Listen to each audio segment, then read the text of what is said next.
gotta laugh. We are doing the countdown, and Rod runs away, Kyle runs away, and I'm left here by myself. That's right. I was like, I gotta go get my drink.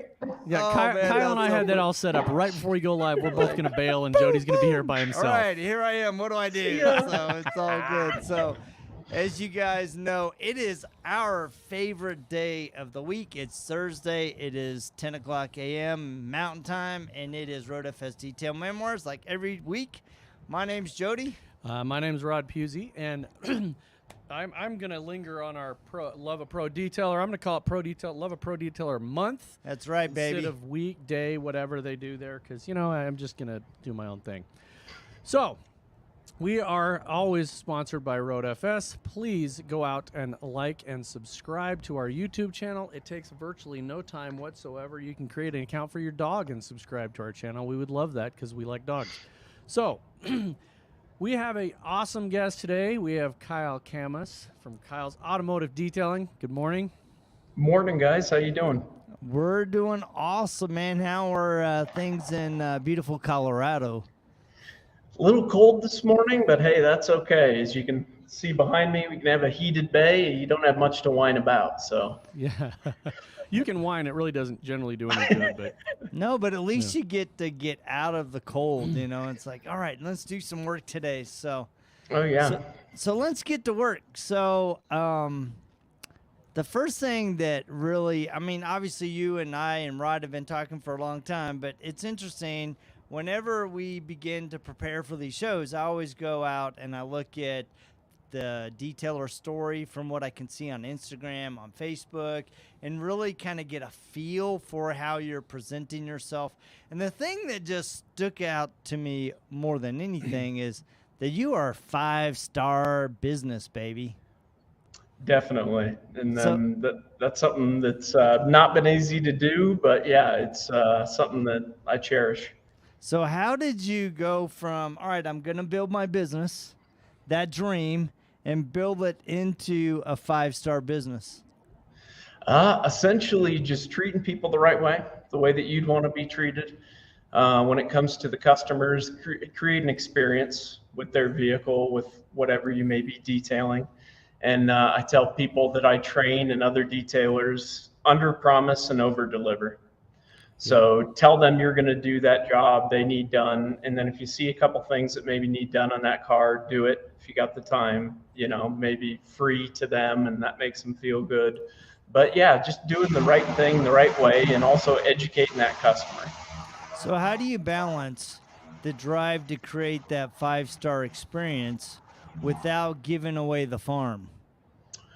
Oh man, I'll tell you, elbow grease. Every time you do it, just getting in there and doing it the hard way and the right way. And at the end of the day, not everybody's going to do that. Yeah. And with some of the things that I see people do, and it doesn't take a lot, but just small things like paper floor mats and leaving a business card in the cup holder or a 10% off coupon, or little tiny things that sometimes I think we overlook, but that just ups the level of professionalism. People being logoed up, right? You got your shirt on every time they see you, being consistent. Yep. I think those little things are a good way to kind of go above and beyond. I know one guy here in town that every single service they do, they give a 10% coupon for the next service. They sometimes give a little bag of candy or something, just little tiny things. But you mentioned, doing something else on their car. So that is something that is an interesting thing. What would you do? What are some of those things you would do that are a little extra on the car? Like, say someone paid for a certain general detail, but then didn't get the engine decontamination, or maybe a clay bar treatment for sap, or you may notice a smell in a vehicle and do a free ozone treatment. It's just those little add-on services that don't cost us a lot at the end of the day, that really let the customer love it and keep coming every time because of it. And you're definitely right, Rod, to leave a little something behind after the detail, a little card and a air freshener, or maybe even I have some logoed up stuff that I will leave in the customer's vehicle, So maybe you may find some personal items or loose change. You can throw it in your little KAD bag, set it in their cup holder. And it's just, again, an experience like a spa that you go to for your body. People want that for their car as well. Yeah, it's interesting, all of the really easy ideas that you can implement to make that intimate touch with your customer. And it's funny because years ago, I was talking to a detailer out of Florida. He goes, yeah, when I started my business, I had all of these chocolates made that were logoed. He goes, which was a great idea. The problem was I was leaving them on the dashboard with my card and they were melting. So you got to be cognizant of what your little thing is doing. So, well, exactly. But part of that is just over delivering on, the expectation. If somebody's going to come in and they're going to, you're doing an interior detail, it doesn't really take a lot to do just a little bit of extra to get that, that stain out of the floor or something like that you want to do there. So. Definitely, and treat that vehicle like it's yours, even if it's not. I see you're kind of freezing there. That's entertaining. There's two of you. I'm not frozen, but Rod is. It's twice the rod, man. Two of me to love, right here. Scoot over next to me so we get 3 rods. That's awesome. You need a photo of that. I don't know what's going on there, but I can almost put myself into it where you can't even tell I'm here, and I'll just be like there on the side. Yeah, and it's like weird because if I change the views, he's still stuck. I'm just frozen. That's awesome. I am frozen in time. I have no idea what's going on there. That's so weird. It's like he's stuck behind who knows? A flat image of himself is too much fun. Too much glare off my head. Set it up the best you can, and it'll fail. Is, that way I can leave. I could go to the bathroom. I could do whatever. Hey, I like that little cardboard cutout. Well, Here, whatever. We'll just keep going. We're good. We're good. We're fine. We're just gonna keep going. So. That's so funny. It's always an adventure. I don't think people realize the adventure that RoadFS Detail Memoirs has gone through, because Rod and I have been doing this for over 2.5 years, and we actually have a picture, and I'll see if I can find it. One of our very first episodes, we had an iPhone that was box taped to the table so that we would get the right angle, and Rod and I were literally sitting shoulder to shoulder. Yeah, when we first started, it was basically a round break table in a room, So anyway, it's like anybody. It's like your shop, right? When you started, your shop didn't have those lights or the heated bays or 4 polishers hanging on the wall. It was probably you and running and gunning and doing it as fast as you could. That's right, and probably a cold driveway that you're going, please tell me you don't want this detail today. Yeah. So did you start out as a mobile detailer? I did. Essentially, I kind of started at my house back even before 2015. I started professionally in 2015, but I started in my garage and then my driveway. And then obviously from there went to mobile to other people's driveways. And then from there, I had a storage unit for a few years. And now I'm lucky enough to have been in this location for about 3 to 4 years. And it's just awesome. That's great. Well, and it's fun because I think a lot of times when detailers, especially given the strength and power of social media, they look at where you're at, but they don't see the journey that it took you to get there, right? And they're comparing themselves from their chapter 2 to your chapter 12. And you have, moment by moment, day by day, customer by customer, built the reputation, built the client base that has enabled you to get to this point. So talk about that process of building. Were you frustrated? Did you get discouraged? How did you keep driving with the vision to get where you are today? Yeah, basically all of the above, to answer your question. There's definitely struggles. There's been days that in the past that you wake up and say, gosh, really? Like this again? And then there's days where even as positive as I am, one thing can quickly change it. Maybe having a discussion with a couple of friends online about what you love doing, and it reactivates that. But yeah, in the past, I tell people fail forward. You may you know, not do something right that day, but you know what, you tried to do it. That right there is more than anyone else will try. And I just basically learned I'm a learner. I got to jump in there. I got to train. And then at the end of the day, even when I think I'm doing something wrong, it's second nature to just do it right. But yeah, there's a lot of years of, you know, people not showing up for details, or is this the really thing I want to do? I came from a construction background in the far past, so I always had that I could kind of as a trade fall back on if I needed to. But my body just got wore out, and it was at a point, even on detailing, where I had to, like you said, scale it, grow it, rebuild it to a point where it's not so bad on your body every day. And just like today, when I can, I get an ally next door that's helping me with interior detailing. And, you know, just slowly on the process now of training people and getting back into that more business side of the mentality. Yeah. I love Scott's question here. Kyle, do you set your business to a type of niche, or do you set your business up for diversity? That's a great question. I would say a niche diversity. So I'm going to offer these premium services to everyone. They're not just for shiny cars like you see behind me, or exotic or hot rods.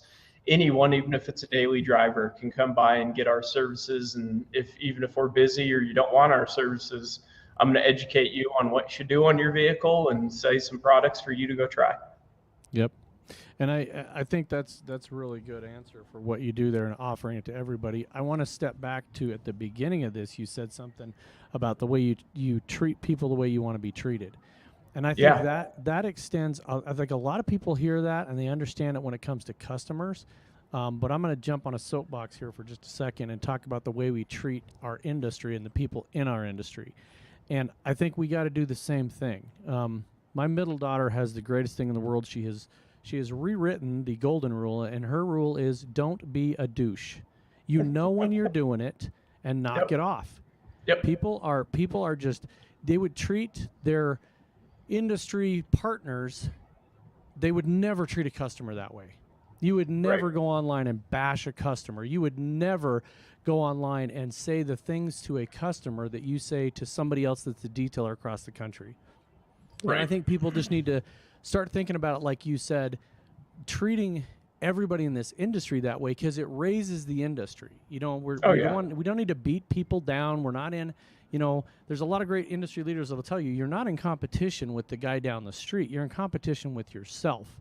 So stop bashing people. Stop beating people up. Stop. Just stop. So I think that's a great strategy with your customers and with the way you're building yourself up. That's one of the things I like about you, Kyle, is you're so positive about it.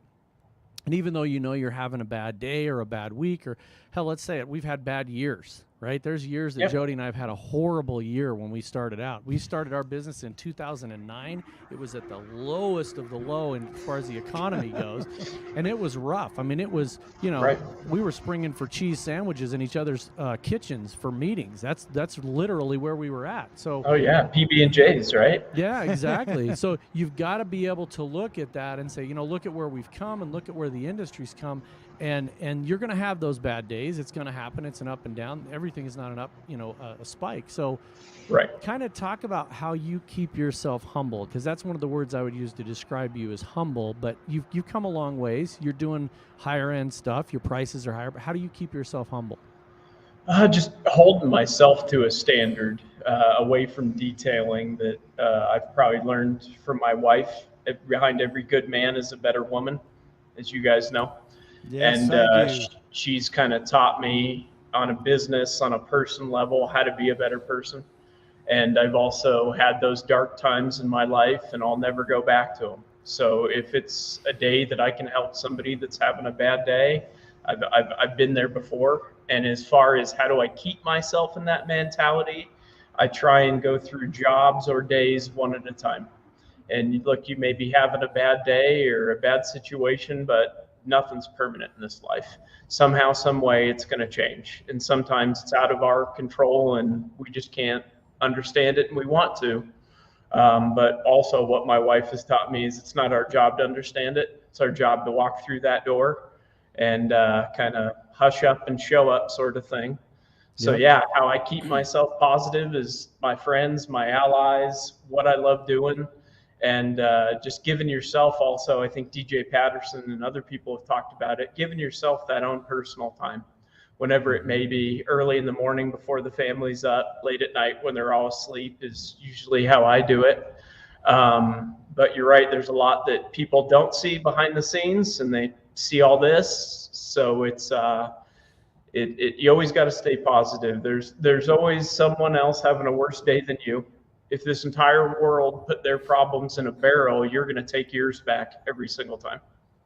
Oh yeah, absolutely. And I think that's a really good way to look at it. I mean, I was reflecting on this today, Jody and I, and we've been talking a lot this week just about our business in general, beginning of the year, doing goals, doing planning.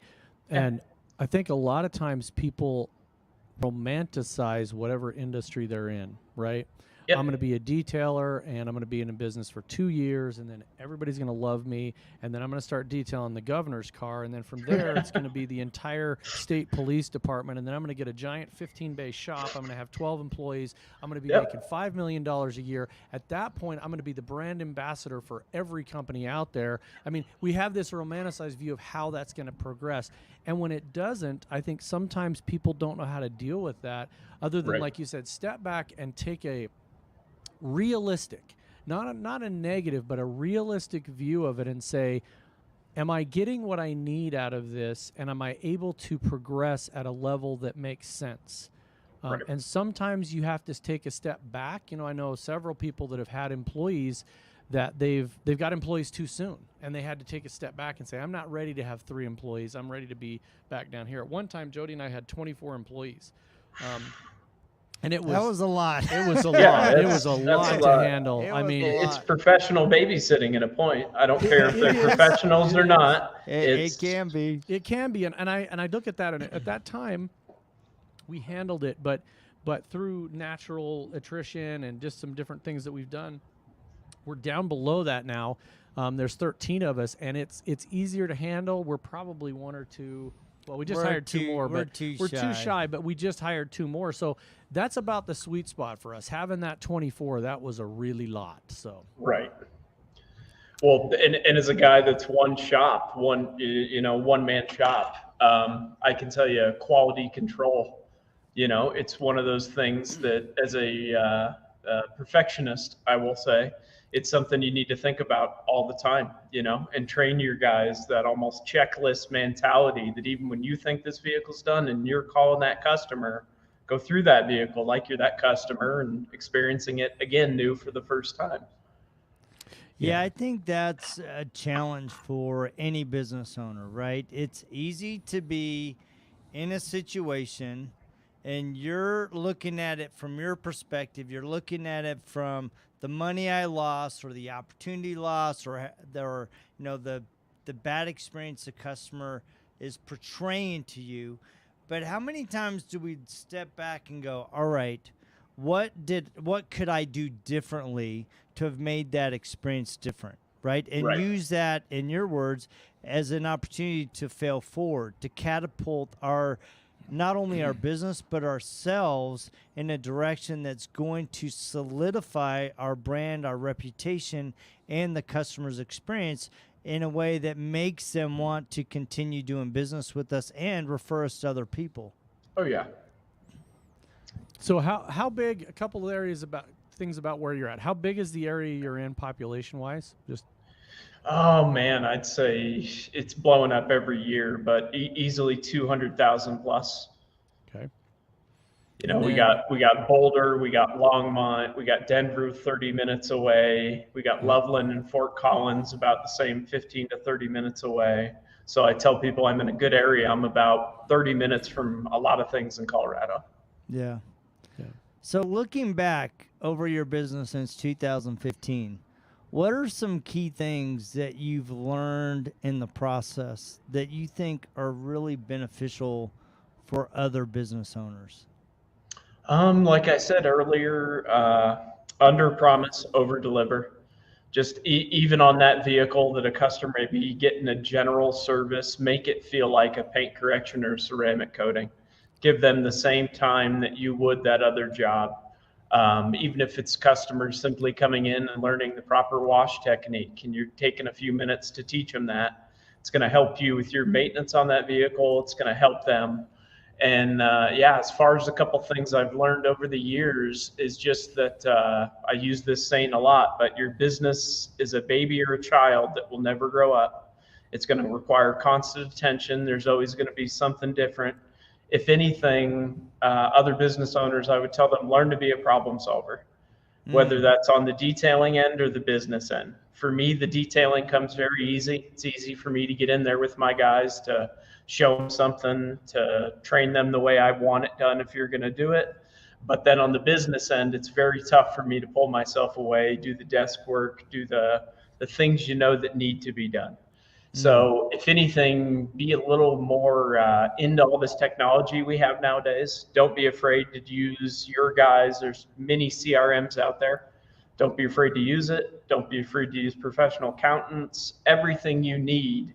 Other people are professionals at what they do, so let them do what they do, and you do what you do. Yep, that's I good. love that. That's really good. So how do people connect with you? You're obviously in the Colorado area, so how do people connect? Yeah, at our shop, our phone number is 303-961-2134. And at any time, you can call that line, leave a message, and we'll get back to you as soon as we can.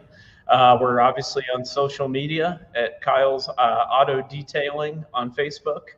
And then we're also on Instagram as well as Kyle's Auto Detailing. So I have one last question, and it's kind of in preparation for this. I talked about you having a 5-star business. Right. But I also can tell that you have a 5-star lifestyle. Yeah. So let's talk in closing, what are you doing, how you're doing it to create that balance in your business, but also, with your family and your wife and for yourself? Definitely. I'll refer back to my wife and say, before my wife, I used to look at it as boredom. But what I've learned now is I truly had half of a life. I had my professional life and I'd go out and work. But then when I would get home, I would really do nothing for me on a mental level. And right now I dive into my family. Through this COVID situation, I think we've all have spent more time with our family. Some people, have trouble with that. I personally loved it. I have 2 girls and my wife and my female dog behind me. So I'm surrounded all the time, no matter what I do. But I tell you, we're smarter because of it, my friend. And so for me, I've just really dived into them. Before work, I'll take them to school. After work, I'll pick them up. It's just one of those things that they make my life better every day. And the more family time I think we can all give ourselves, the easier it'll be on this end. Yeah, absolutely. I love that. So, in closing, we got to give a little bit of love. Rod's got the shirt, so you got to squeeze over here to give a love to the Love Your Detailer month, not just a Love Your Detailer day. I love it. We got double the love. So if you love Rod, you're getting 2 of them on the video side of things. 2 bald heads are better than 1. So. That's right. Oh, man. That reminds me of a story that I'm not going to tell on the air, but I will share with Rod afterwards. But message me. So That's right. anyway, thank you so much, Kyle, for joining us, and thank you guys for tuning in every week. Please remember to like, share, and subscribe. And be nice to your fellow detailers. Be nice to your fellow Don't be a detailers. douche. Don't That's be right. a douche. All Quit right, the bashing. Kyle. Love Thanks, it. guys. Have a good day. All right, you too. have a great day. See ya.